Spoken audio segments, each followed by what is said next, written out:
Recently, I asked what I thought was a pretty straightforward question in a Facebook cruise group, and I got over 100 responses. But many of the responses were not the answers I was expecting, and I think I actually learned something new about what's important to people when they are planning their next cruise.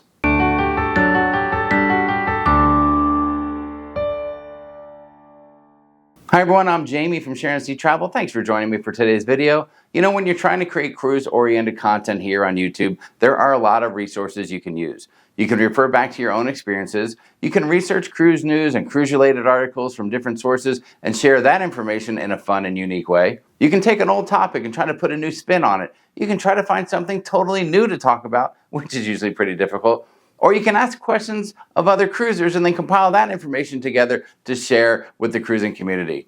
The last example is something I recently did when I asked a question in a Facebook group dedicated to cruising. I asked the following question: is it the port or is it the ship?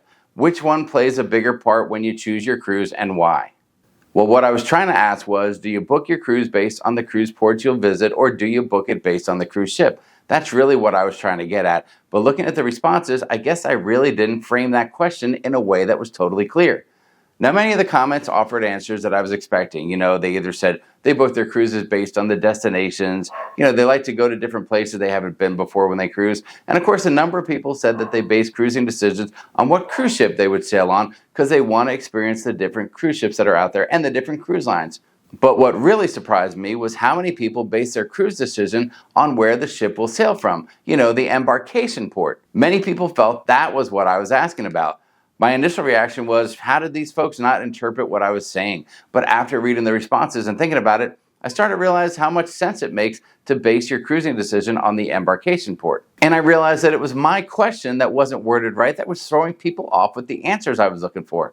Now, as cruisers living in Arizona, where we're still waiting for them to build a cruise port, we always have to travel a bit to take a cruise. It's a 6-hour drive to cruise from Southern California, and any of the cruise port we sail from requires a flight of some length and distance.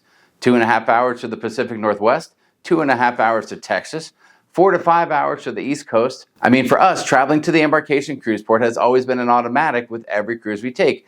And knowing that we're going to have to travel no matter what we do, it's really not that big a part of the cruising, decision-making process. A number of the comments that I got said that they cruise for the port because the port is close to them and they're able to drive there. Some people mentioned the ports by name, like Port Canaveral, Galveston, Baltimore was mentioned a few times, Tampa, Miami, and I guess that really makes a lot of sense. I mean, if we lived an hour or two from a cruise port, would I really want to book a flight for my family to travel across the country to cruise, or would I just find an acceptable cruise sailing not too far from my house? Thinking back, I've had a number of conversations with good cruising friends where I said, hey, come on with us. We're sailing out of Los Angeles down to the Mexican Riviera. And they said, hey, we'd love to, but we live in New Hampshire, or we live in New Jersey. We don't want to cruise from the West Coast. It's too far. My initial reaction was, oh, come on, it's just a few-hour flight, but maybe now it makes a little more sense. There really does seem to be quite a separation out there between the people that live in the center of the country that'll cruise from anywhere and people that live near the cruising coastal cities that will always choose a local embarkation before any other. Those folks really need a good reason to travel to get on a cruise, like a brand new cruise ship, maybe like Icon of the Seas or one of the new Carnival ships or something like that, or maybe a unique opportunity to visit a new to them cruise port.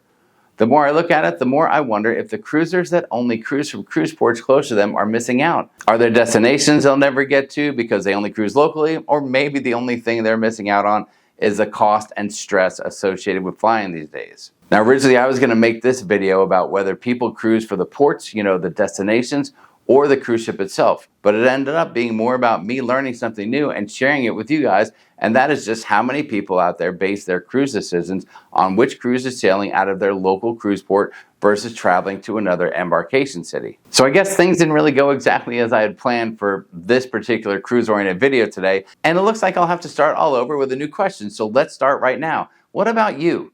Do you choose your cruises based on the ease of getting to the closest cruise port and going with whatever ship and itinerary is offered there? Or does the embarkation port really not matter that much with you, and you base your decisions on the ship and the itinerary and travel to wherever the cruise will begin from? Let me know in the comments section below the video, and maybe I can share your responses on our next cruise and travel chat live stream that we do a couple of times a month. The next one I think being this Monday night, as a matter of fact. Well, if you enjoyed today's quick video, please think about subscribing and make sure to turn on notifications so you always know when we share a new video or we start a new live stream. Thanks very much for watching today, and I'll see you guys in the next video.